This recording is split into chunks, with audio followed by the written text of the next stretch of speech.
할렐루야, 반갑습니다. 하나님의 말씀을 사모하는 모든 분들께 하나님이 주시는 평강의 복이 넘치기를 축복합니다. 오늘이 8월 마지막 날입니다. 오늘도 말씀을 묵상함으로 하루를 시작하겠습니다. 시편 72편 1절 2절 말씀, 제목은 성도가 가장 우선적으로 구해야 할 것입니다. 하나님, 왕에게 주의 판단력을 주시고 왕의 아들에게 주의 의를 내려주셔서 왕이 주님의 백성을 정의로 판결할 수 있게 하시고 주님의 불쌍한 백성을 공의로 판결할 수 있게 해 주십시오. 아멘. 네, 어떤 가치를 최고의 가치로 두고 살아가느냐에 따라서 사람들의 삶의 질이 달라집니다. 솔로몬이 1000번제를 하나님께 올려드렸을 때 하나님께서 기뻐하시며 무엇을 가지고 싶은지 구하라고 말씀을 하셨습니다. 그때 솔로몬은 하나님께 듣는 마음을 구했습니다. 1절에서 말씀하고 있는 주의 판단력이 바로 하나님의 뜻을 분별하고 하나님의 의를 행하는 그런 지혜이고 이것이 곧 듣는 마음입니다. 솔로몬이 이렇게 다른 무엇보다도 듣는 마음을 구했다는 것은 매우 중요합니다.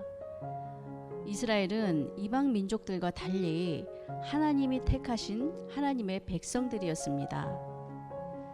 물론 이스라엘에도 사울로부터 시작하는 사람 왕이 있었지만 이스라엘의 실질적인 왕은 하나님이셨습니다. 이스라엘 왕은 단지 하나님의 대리 통치자였습니다. 그러므로 이스라엘 왕은 이스라엘의 진정한 왕이신 하나님의 뜻을 분별해서 그 뜻을 펼치고 그 뜻대로 다스려야 했습니다. 그리고 이것을 위해서 필요한 것이 주의 판단력, 하나님의 지혜였던 것입니다. 많은 사람들이 하나님께 기도할 때 부와 영광은 구하지만 지혜는 잘 구하지 않습니다. 또 설령 지혜를 구한다 해도 그것은 두 번째, 세 번째 이렇게 부차적인 것일 때가 많습니다.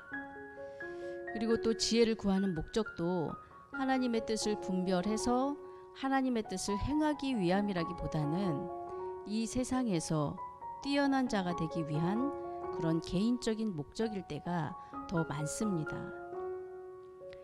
성도에게 가장 중요한 것은 하나님의 뜻을 분별하는 지혜로운 마음입니다.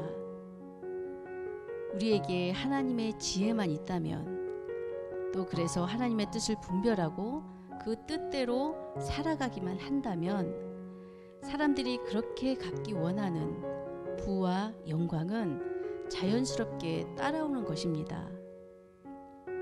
하나님의 뜻을 분별해서 그 뜻대로 행했던 다윗과 솔로몬이 최고의 부와 영광을 누린 것이 바로 그 증거입니다.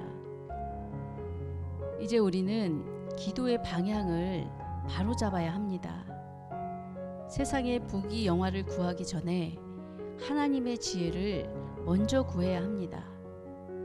그래서 하나님의 뜻을 알고 그 뜻대로 행하며 그 뜻대로 살아갈 때에 하나님께서 그렇게 살아가는 저와 여러분에게 부와 영광도 더하여 주실 것입니다. 오늘은 여러분의 수많은 그 기도 제목 중에서 하나님의 뜻을 아는 지혜를 구하는 시간이 되었으면 좋겠습니다. 그래서 하나님께 영광이 되는 삶을 살아가고 그것으로 인해서 하나님께서 주시는 모든 복을 누리는 그런 저와 여러분이 되기를 소망합니다.